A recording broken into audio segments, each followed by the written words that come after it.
Hi past me, it's future you. I know what you're thinking, what's this video about? It's this, the Shark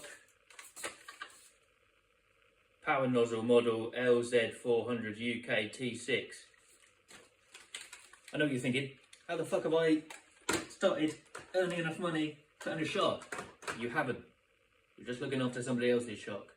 Anyway, it gets full of shit all the time. It's not a very good vacuum cleaner, but these are the bits you need to check. And we'll go from bottom to top. So first things first, there's this roller here. You want to press the side, there's a little red button, press the side, pops out. Check it all. Put it back. There's also 3 flathead screws that you just open, and then you can see right down into the tube, and there's always loads of hair and stuff in that. So make sure that's all worked out. It's best to do this outside.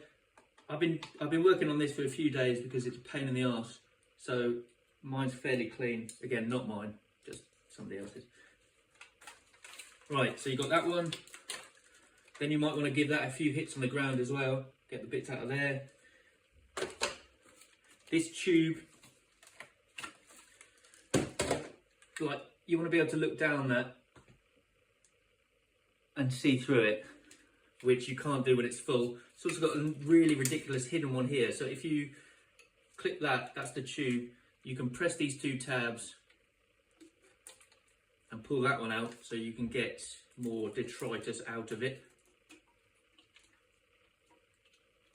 I put this video up primarily for past me, but also anyone else who's about to throw their Shark away because it's a piece of shit. At least try these things first before you do. Don't forget to not throw it away, not throw the battery away into landfill, obviously. So the ones that people mostly do, my girlfriend's going to be pissed at that.